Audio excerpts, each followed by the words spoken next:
Well, here on Pure 24/7 Radio, once again, it is time for movie reviews, and it's my privilege to welcome Andy Godfrey. Hello, Andy. Hi, Nathan, and people who are watching this on video will see that I'm wearing my new Pure 247 radio T-shirt, and I Yes, was so indeed. pleased to receive it. It even says specialist. I'm not sure about that. Specialist in what? But Well, a specialist in movies, of course. well, I know a little bit about movies. Well, you are So, our expert on this matter when it okay. comes to movies. Well, I'm grateful, Nathan, and it's really good to be on. And hello to everybody listening. Yes, hello indeed, and it's great to be back for movie reviews this week. Sure. We thought because we are coming up to Christmas now, it would be good to look at your top 10 Christmas movies. You've mentioned a few in recent times, and Okay. I know a few that you will mention, but it'd be good to hear your top 10 Okay. Christmas movies, things you might recommend people watch over the Christmas period. Okay. Shall we just do a couple of new releases first and then Yes, say yeah, that? start with that. Okay, no problem. There's a couple of films out in the cinema today. In fact, there's only two that I can see that are coming out today, new. I haven't seen either of them, but I'm really looking forward to one in particular. So one is called Craven the Hunter. It stars Russell Crowe. This is a spin-off from the Spider-Man universe. So this is a Marvel film. Craven is a villain in the Spider-Man universe, and that's all I know about it really. So we talk about being a specialist. But Craven the Hunter new out today. One of these action-packed blockbusters that Marvel churn out, and they churn out so many in the Spider-Man universe. I mean, we've had Spider-Man films just coming at us from all angles, literally, because he's been in the multiverse where there's loads of different universes and loads of different Spider-Men. But this, anyway, is about one of the leading villain in the Spider-Man universe, Craven the Hunter, who's a bit of a prehistoric sort of character, and say stars Russell Crowe. So that's one. The other one, which is new out today, and I can't wait to see this, and I think you'll be particularly interested in this, is we've got a new Lord of the Rings film coming out. So this is great, isn't it? Because we all know the Peter Jackson films, Fellowship of the Ring, Two Towers, Return of the King, based on, of course, the famous books by J.R.R. Tolkien. Then they made three films from the book The Hobbit, which weren't quite so successful, partly because they stretched the story out. The Hobbit's quite a short book, and they stretched the story out. There was an animated film back in the 70s of Lord of the Rings, but it only went as far as the end of Fellowship of the Ring, only told the first part of the story. They never had the money and it never had the success to finish it. You can get it on DVD. I've got it. It's quite good. But now we've got a new animated Lord of the Rings film out, which has been produced by Peter Jackson. So this is in the same style as his films, except it's been animated and it's Japanese manga style animation. So if anybody knows what that means, but it kind of looks like samurai. The characters look a bit samurai, a bit Japanese, with that kind of style of fighting. Stars Brian Cox, Shauna O'Dearly, and Miranda Otto, who was in the Lord of the Rings live action films, and she reprises her character. Basically, this is set 200 years before Frodo's time, and it's a story of Helm's Deep. So if you remember the Two Towers, there's a great battle scene in Helm's Deep. It's a valley where there is a fortress that people go to hide from the bad guys, and our heroes have to defend it. This is the story of Helm's Deep, of how Helm's Deep was built. It's, as I say, it's a couple hundred years before Frodo and Sam's time. It's a bloodshed story, but it's the story of the founder of Helm's Deep and battles that were raging in Middle Earth 200. It looks incredibly spectacular. So I haven't seen it, but I'm hoping to see it later today, and it will report on it next week. But it looks incredibly spectacular. So to have a new Lord of the Rings film at Christmas, kind of punch the air moment. Just two to watch at home before we get into Christmas. So widely available streaming now is Wonka. This is the prequel to Willy Wonka and the Chocolate Factory. This is the story of how Willy Wonka became Willy Wonka. This is the story of how he built the chocolate factory. He tries very unsuccessfully in this film to open a chocolate shop. Everything's going well, and then there's a disaster. I don't want to spoil it, but there's a bit of a disaster. It's very bright. It's very musical. There's some cracking songs in this. It was in cinemas last year. big, massive smash hit. Um, worth seeing, really worth seeing. And if you like musicals, if you fancy something that you can sit down with a bowl of popcorn and watch with all the family. I mean, with young kids and granny, you can watch Wonka now streaming. I just wanted to mention one other film very briefly that some people may be aware of, but there is a new version of the Nativity Story on Netflix, and it's called Mary. Now, this is a 15 certificate, and the reason I've seen it, the reason it's a 15 certificate is that the scenes involving, when when the wise men arrived, Herod sent soldiers out to kill babies under 2 years old in Bethlehem. We know that story from the Bible. It's quite brutal. It's really quite brutally portrayed. Anthony Hopkins plays Herod in this, and it starts with the beheading of John the Baptist, and it's a real downbeat, realistic but heavy, quite violent telling of the nativity story. Wow. So it's really interesting. At the same time, we are told that the baby born to Mary is the Son of God. I was quite happy with it from a biblical point of view. It's just that, man alive, is it heavy? And it's really, so just be warned. If you see Netflix, if you're on Netflix and you see a film called Mary and you think, oh, lovely, the nativity story, this is not a nativity play that you're going to get in preschool. This is a heavy adult version of the story, which is a bit blood soaked, but that said, it's very, very good. So those are the four films that I wanted to mention: Lord of the Rings, War of the Rohirrim, which is new out animated feature. We've got Kraken the Hunter from the Spider-Man universe. Those two in cinemas. Wonka to watch at home, and Mary to watch at home. But you're absolutely right, Nathan. An awful lot of people will be wanting to watch Christmas movies, won't they? Now, can I just ask you, what is your favourite? Do you have a favourite Christmas movie? Oh, that's a tough one. It I is. know one tradition we have, we almost always watch It's a Wonderful Life at some point during Christmas, Okay, usually before on Christmas Eve. we'll come to that. Um, there's, I can think of a couple more I really like. Arthur Christmas is Yeah, okay. brilliant, I think. All the British actors and the way they go about it. I think that's a really, really fun Excellent. and enjoyable film. Good. That's definitely up there. I can think of one or two more perhaps, but I'm not sure. I can't actually think of that many. It's a Wonderful Life, by the way. It's in cinemas at the moment. Is it? Yeah, so you can go and see it on the big screen if you Yeah, wanted we to. got the Yeah. version which has actually been recolored. See, I don't like that. I've got to be honest. If it wasn't broke, don't try and fix it. Well, we do have the But I mean, option it's to up to watch it. you. Everybody to their own taste. But Yeah. I'm not a fan of recolorizing because I think the film was made in black and white. It was meant to be seen in. I think I've seen both, and to me, in the scenes where he's running through the snow and the white snow falling on a black and white film, it loses something. But each to their own, and yeah, we'll come to Wonderful. It's a Wonderful Life. So that's great. So, and of course, if we get listeners listening to this, they are going to be screaming at me because my list is going to be different from yours. I haven't got Arthur Christmas in my list. The listeners' list is going to be different. There are going to be films that I'm going to mention that people are going to go, "What? How can he have that in his list?" So my list is a bit different. Everybody's list is going to be different. That's the real joy of film criticism. That's the real joy of being a movie fan. I mean, I've been discussing Christmas movies with some people on a Facebook page I run that's devoted to movies, and we've all got our own favourites. So that's the joy of this. So my top 10, I'm going to recommend, and there's something for everybody, I hope. Okay. So first of all, I'm going to go to 2015, and I'm going to recommend a film called Krampus.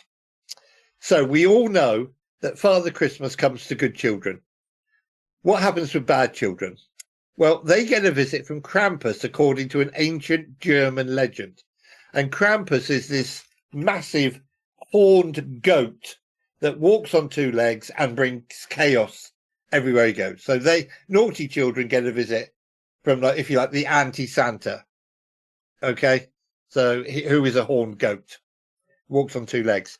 This film's set in America. It's set on Christmas Eve.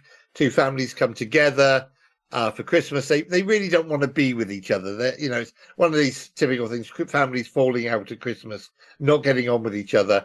And the little boy decides that he doesn't believe in the spirit of Christmas anymore. And the consequence of that is they get a visit from Krampus. So it's a comedy. It's a comedy. It's very funny, but it's also a horror film. It's a comedy drama horror film. It's got a fantastic ending. I'm not going to spoil it. The ending is, when I first saw it, and I saw it at the cinema, what? Really?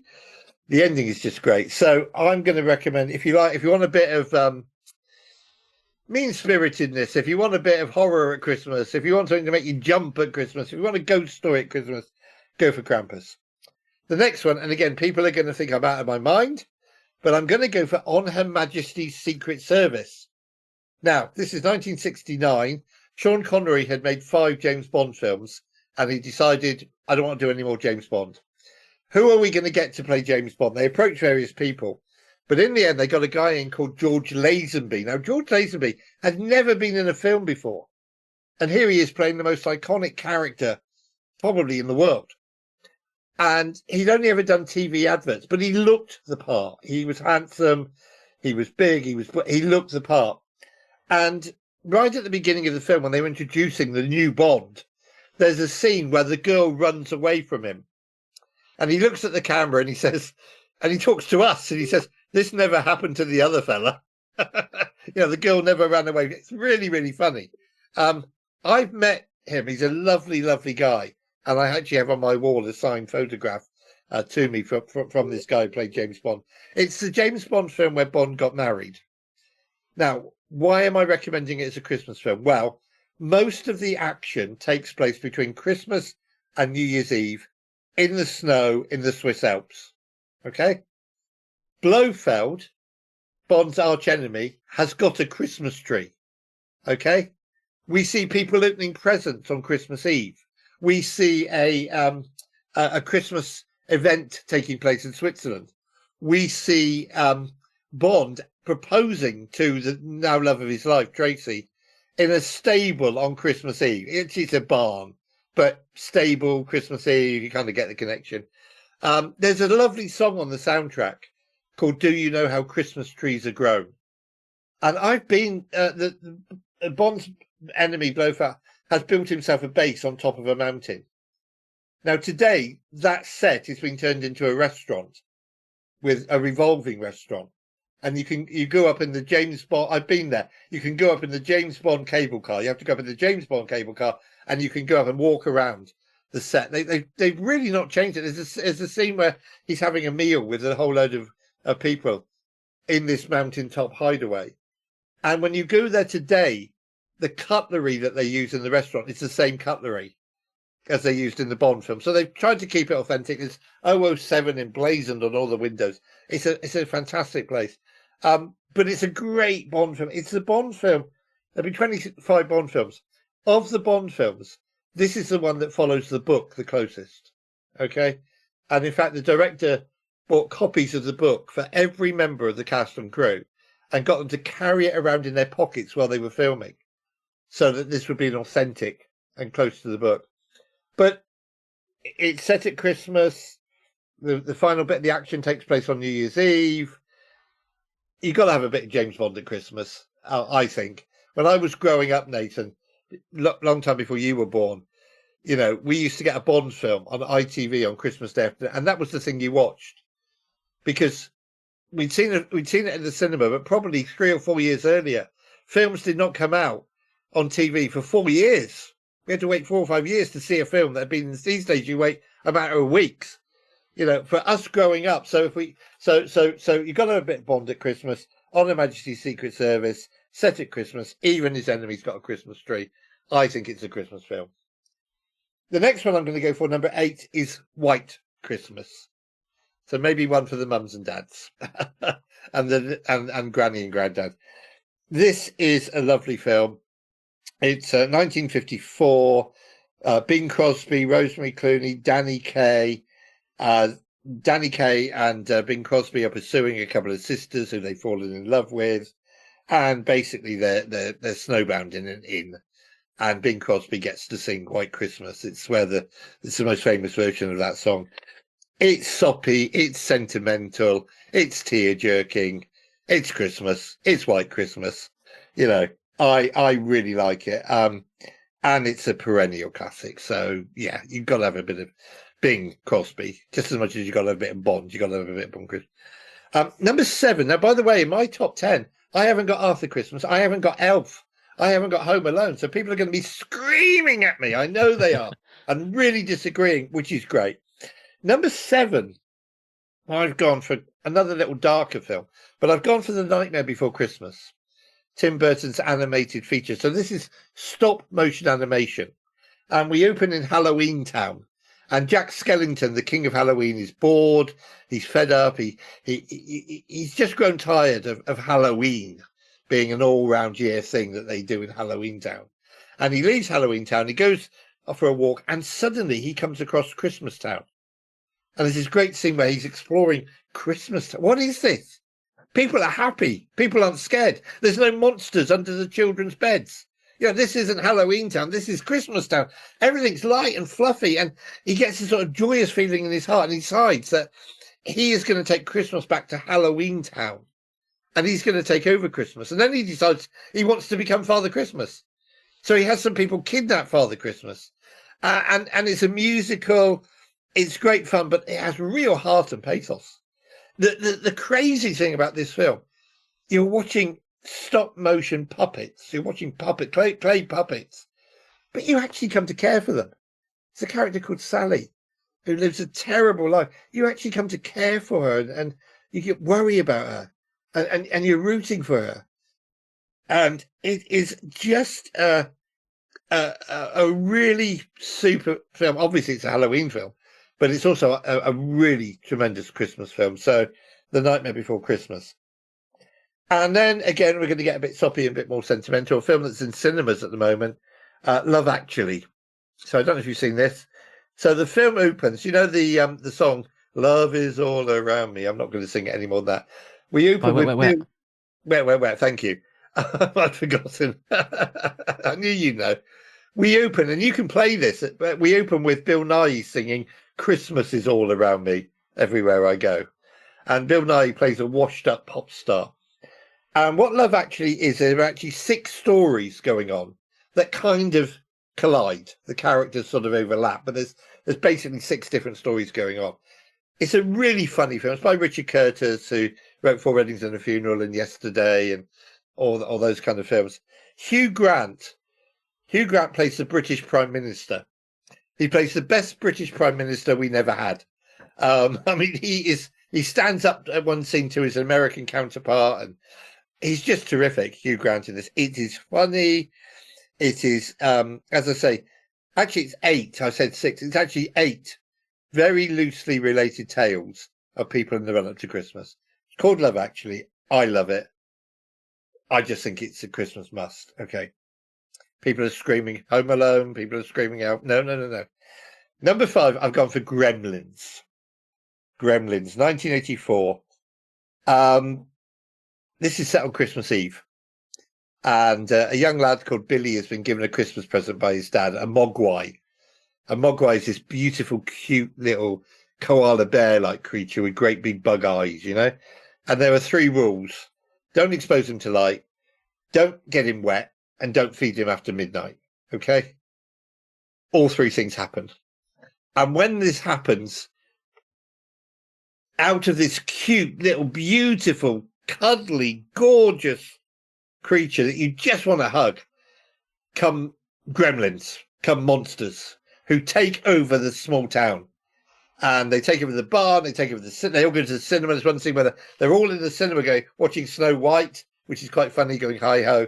It is it is funny, it's crazy, it's chaotic, it's a bit of a roller coaster of a movie. It does have one of the most tear-jerking scenes I've ever seen in any Christmas movie. Billy's got a girlfriend who hates Christmas, and she tells him why. And it's a tear-jerking story of how her dad died at Christmas. He was dressed up as Santa Claus, and he got stuck coming down the chimney, believe it or not. But it's actually quite it sounds silly, but it's tear-jerking. So I've gone for Gremlins because it's crazy, it's chaotic, it's fun, and the Gremlins even go carol singing at one point. Gremlins. And then we come to your movie, your family tradition. Number 4, I've gone for It's a Wonderful Life. So do you know the year? Because you watched it often enough. Oh, do you know? I'm not sure I do. I'm guessing 1950s. Very, very close. 1947. 1947.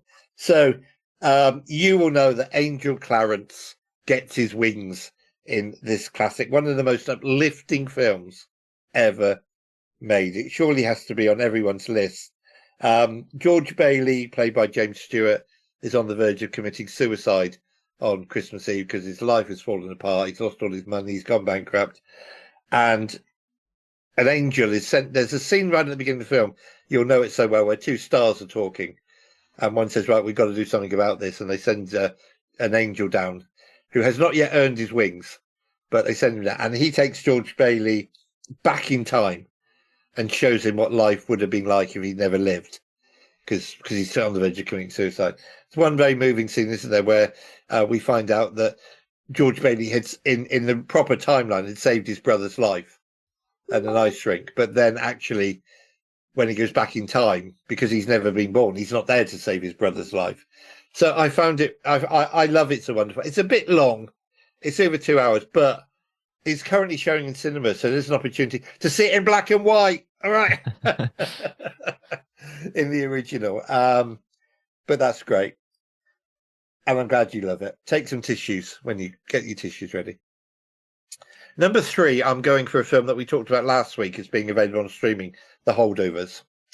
Because I really think this is true. This is a brand new film, came out this year, about a grumpy teacher played by Paul Giamatti, who won the Oscar this year for his performance in this film. Boarding school in Boston. Some of the kids have to stay in the school over Christmas. Short straws are drawn. This grumpy teacher draws the short straw. He's got to stay in the school over Christmas and look after them. But they end up becoming friends. It is a wonderful, wonderful movie. It's called The Holdovers, and it is just a great, lovely film. So we get to number 2. Now, I had a real problem because actually I've got 2 number 1s, okay? But I had to, in my book, I had to list them in order. So for number 2, I've gone for Die Hard. Now, our friend Steve Legg, who sadly passed away earlier this year, this was Steve's favourite film.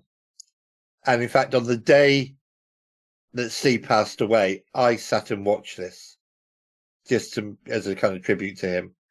So Die Hard was Steve's favourite film. So a few years ago, Bruce Willis, who's the star of Die Hard, came out and said, Die Hard is not a Christmas movie. Yeah, right, Bruce. Come off it. Those who don't know, I'm sure everybody does, but basically, John McClane is a New York cop played by Bruce Willis. He has flown from New York to Los Angeles on Christmas Eve to try and reunite with his estranged wife and spend Christmas with her and the kids. She's at work in a big, massive skyscraper of a building on Christmas Eve. They're just about to close up for the day. It's an investment company. They're going into a Christmas party. Willis arrives as the Christmas party is in full swing. And his wife and he talk, and she's on the verge of going home to the kids for Christmas. Suddenly, the building is invaded by what we think are terrorists. They're not actually terrorists, they're thieves. In the words of their leader, they're exceptional thieves, but they're thieves. And they are there to steal bearer bonds that are in the vault of the building. This then becomes an action movie with Bruce Willis rescuing the hostages, making some really funny one-liners. There's one point where he's crawling through an air duct and he says, yeah, come out to Los Angeles for Christmas, a little eggnog, little turkey, a few presents. I got to crawl through this tube and rescue people, And he gets all cut up and basically dispatches a load of the bad guys. Is it a Christmas movie or not? Yeah, absolutely. I think so. It's set on Christmas Eve. Alan Rickman, who plays the lead baddie, talks about miracles happening at Christmas. At one point, Bruce Willis dispatches a baddie and he writes on his jumper, now I have a machine gun, ho, ho, ho. I've actually got the Die Hard jumper. That's my only Christmas jumper. And Bruce Willis saves the day. The film ends with let it snow, let it snow, let it snow. It ends with one character saying, If this is their idea of Christmas, I got to be here for New Year. So, um, and finally, Mrs. McLean, Bruce Willis's wife, played by the beautiful Bonnie Belinda. Her name is Holly. I mean, you don't get more Christmassy than that. So I love Die Hard. Steve Legg loved Die Hard. I bought him a Die Hard Christmas mug, actually, for his last Christmas last year, and he was so grateful. So Die Hard at number 2.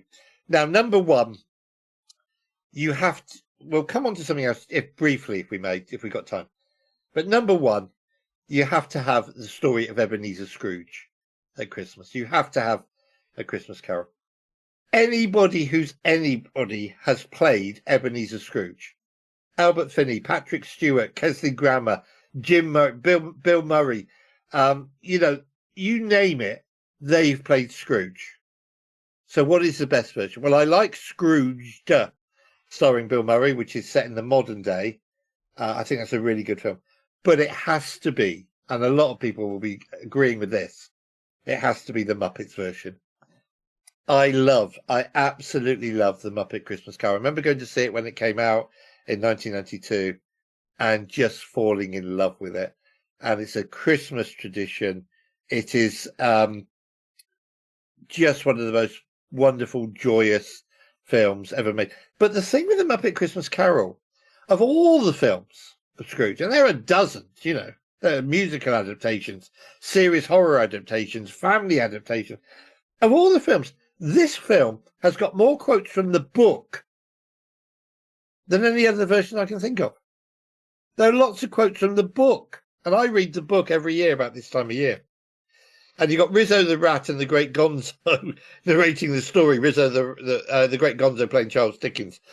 Very funny, hilarious in places, scary for young kids at the end. I mean, the ghost of Christmas Future in the Muppet Christmas Carol is actually scary. In fact, there's a scene where Rizzo and Gonzo are looking through the doors of a church and they say, "Oh, here comes the ghost of Christmas Future. We're not hanging around for this. You're on your own, folks." And then they come back at the end of the film. Scrooge is played by Michael Caine, who is brilliant. He's absolutely brilliant in this. My favourite moment in the film, I got 2 favourite moments. One is he's walking through the market and they're singing a song about how horrible Scrooge is. And this being the Muppets, the vegetables have got, the vegetables talk. And there's a great line which says, "Even the vegetables don't like him," which cracks me up every time. But there's another scene where they're in the office and Kermit is playing Bob Cratchit, and he's asking Mr. Scrooge for a bit more coal for the fire because everybody's freezing, and the rats who are doing the paperwork are all freezing, And Michael Caine as Scrooge says, "How would you, if you asked for any more coal for the fire, how would you like to be unemployed at Christmas?" And the next thing you see is Kermit and all the other workers in his office dressed up in Hawaiian hats and sunshades going, "Heat wave, this is my island in the sun," singing that song. It's very, very funny, but it's brilliant. You have to have Scrooge at Christmas. As far as I'm concerned, Christmas isn't Christmas without Ebenezer Scrooge. I love the version with Albert Finney, which is a musical that contains the song "Thank You Very Much." Thank you very much.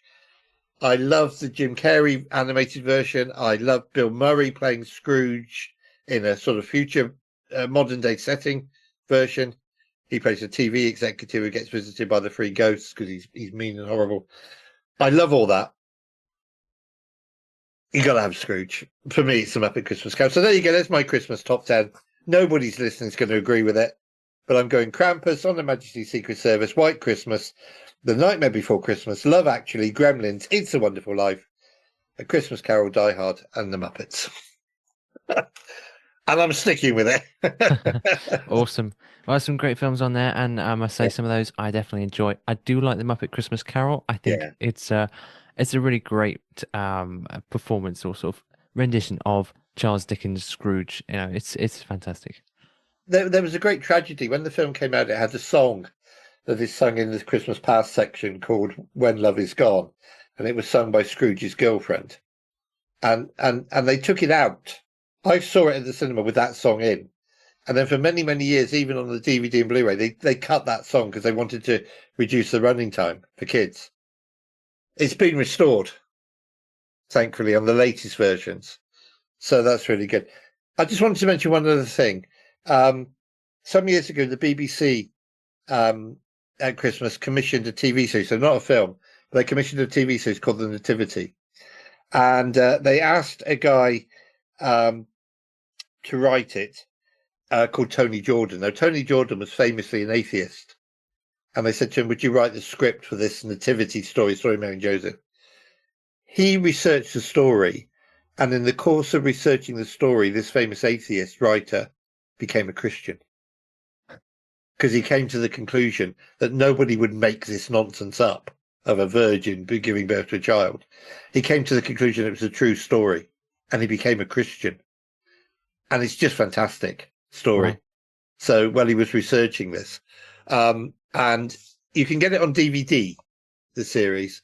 There's one great scene which I think you don't often see where Mary goes to see Joseph and she tells him that she's pregnant, and he gets so cross because he thinks she slept with another man, and he starts throwing furniture around and stuff. And I think that's quite realistic.